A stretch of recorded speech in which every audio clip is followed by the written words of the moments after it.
Doc Talk. Yeah, we keeping it smooth. Your favorite paralegal got the legal groove. From the stars in the courtroom to your cousin's case, we breaking it all down. No rush, just pace.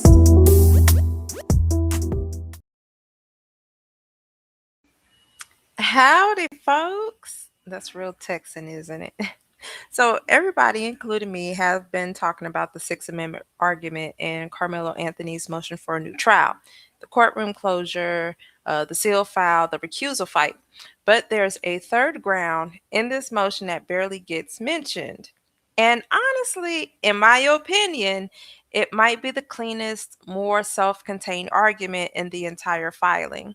Today, I'm breaking down the provocation instruction, what it is, why it matters, and why this ground doesn't need any of the drama the other two grounds do.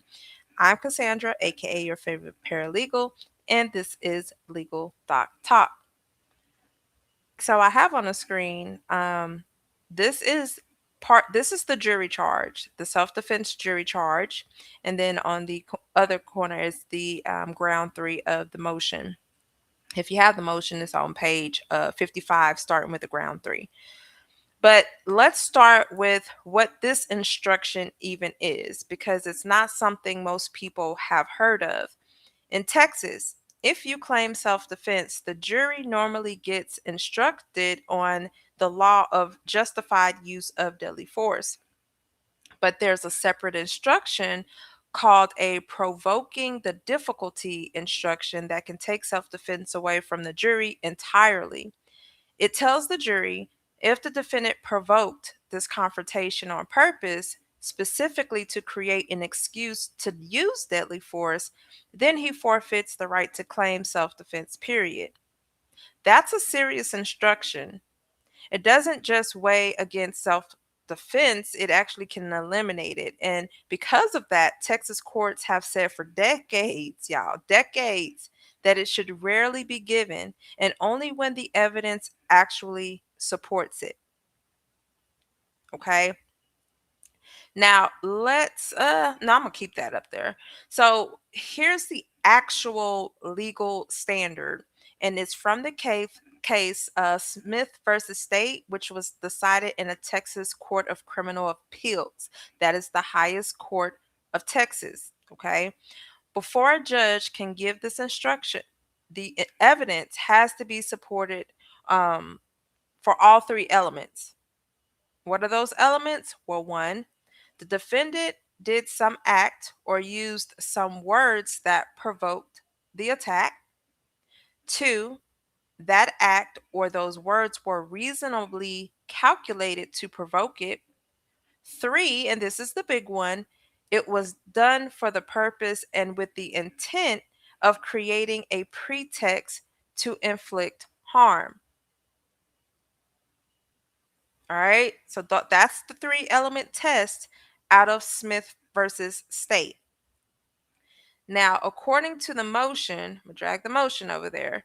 According to the motion, the trial's court charge instructed the jury that if Anthony immediately before the incident did something or said something with the intent to create the occasion to bring on the difficulty and kill Austin Metcalf, and that conduct was reasonably calculated to provoke a difficulty, and Metcalf responded by attacking or appearing to attack him, and Anthony then killed Metcalf in pursuance of his original design, the jury should find against his self defense claim. The motion argues zeroes in. So the motion's argument zeroes in on the third element specifically. It concedes the state can point to real things. Anthony remained in the area. There were words exchanged. He had a knife. He was part of the confrontation. But the motion argues none of that shows a preformed intent to manufacture an excuse to kill. Presence, poor judgment, and participation in a confrontation are not the same thing as a pretext driven design formed in advance. Now, even if an instruction was given in error, that doesn't automatically get you a new trial. You have to show harm. And this is where the motion is on its strongest footing. First, this error was preserved. According to the motion, defense counsel objected to the instruction at trial. That matters enormously because Texas uses a two-tier harm standard from Almanza versus State. If an error isn't objected to, the defendant has to show egregious harm, a very high bar. But if it was preserved with an objection, the standard drops to just some harm, a meaningful lower bar to clear. Number two, self defense wasn't one theory among several here, it was the entire defense, y'all. When an erroneous instruction gets the only theory that the defense had, that's about as direct a harm argument as jury charge error gets. And third, and this is the detail that really elevates it, the motion says that the state didn't just let this instruction sit unused in the charge. In closing argument, the prosecution reportedly urged the jury to use the provocation instruction to reject self defense outright. If that is accurate, it means the error wasn't hypothetical or buried, it was the centerpiece of how the state asked the jury to resolve this case. Now, I want to be balanced here because the ground has real weakness too. Okay. And me doing my research, I do have to be fair. My job is to read these documents and break them down to you. Okay. So, but there has to be a level of balance. First, this is fact bound, and we don't have the complete trial transcript yet. The motion itself says the defense will supplement with the reporter's record once it's available. We covered a few episodes back.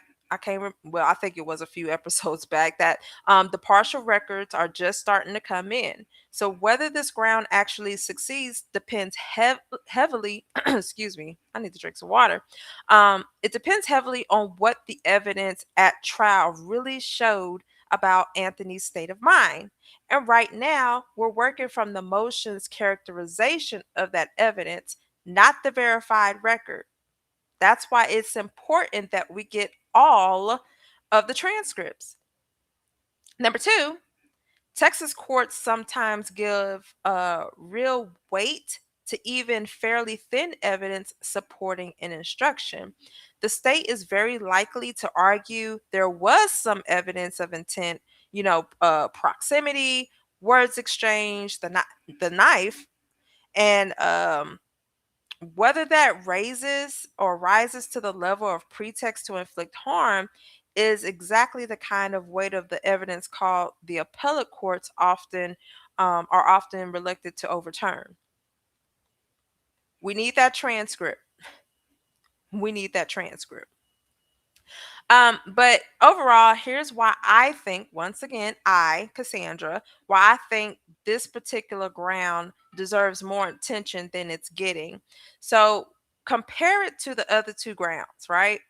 Ground one was the Sixth Amendment claim, depending heavily on the affidavit, blah, blah, the affidavits, the credibility findings, and possibly on the recusal motion resolving first, since the defense doesn't want, Judge Roach to be ruling on any of it, right? Ground two, that argument was about the character evidence, and that depends on the disputed off the record understanding that the state may characterize completely differently than the defense does. Ground three doesn't carry either of those complications. It's a much more traditional legal error argument. What did the written charge actually say? What evidence came in at trial? Was an objection made? Once the full reporter's record is in in the appellate team's hands, I'm sure they probably gonna share that with us. Hopefully, I hope they do. If not, I'm gonna find my way to get it. But once we get our hands on that, this is largely a legal argument resolvable off the record, off the existing record. They won't need no evidentiary hearing to contest any of the facts the same way that the other two does. The other two, that's why we need transcripts, because at the end of the day, it's just based off of, you know, trying to collect my thoughts. We need the transcripts because we have to confirm that, or does it confirm? What is the word? It's the word that I'm trying to do. So like we're basing everything off of witness accounts, right? We have the affidavits, but we need the transcripts to prove for a fact these things happened, and if they were even recorded on record. Same thing with the gentleman's agreement. Now we know that they took it, they did it off record, but there's some things that may have transcribed that can be beneficial. But with those other two grounds, overall, we need an evidentiary hearing. For ground three, we don't need an evidentiary hearing. It's something that they can resolve based off the existing record. That's it, that's all. Now, that doesn't make this the strongest ground, but it might be procedurally a self-contained one. The one least tangled in everything else, the Sixth Amendment and the Gentleman's Agreement. Okay, but anywho's, this is the motion's own characterization of the trial evidence and the closing argument. The state has not responded yet, and if they do, y'all know I'm gonna grab it and I'm gonna read it and I'm gonna break it down. Okay, the record, the court reporter record, is not in hand yet. So, whether this actually succeeds turns on the facts that have not been fully tested in an adversarial setting. Okay? The state has to respond. The record has to be complete so they can review those transcripts.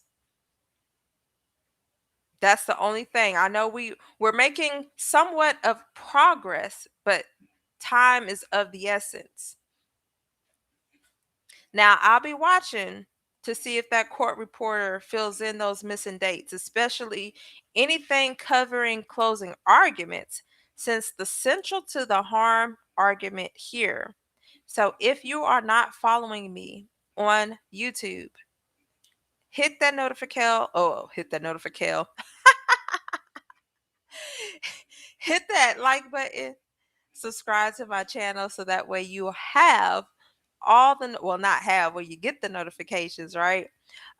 What else I want y'all to do? And share this video. You know what I'm saying? Like I said, there has to be some balance here, but I want to make sure that I cover every aspect of that motion. And as I stated before, this is just the defense side of things. Okay? When the state drops whatever they need to drop to rebuttal this, I will bring that to you. All right? This is a document reading channel. Okay? I read the documents and interpret so you guys don't have to. All right. But if you like this video, please hit the like button. Please share it. And once again, join my channel if you have not done so. And follow me on social media. You could just type in Legal Doc Talk anywhere and I should be able to pop up. All right. Well, it's been gravy. See you in the next one.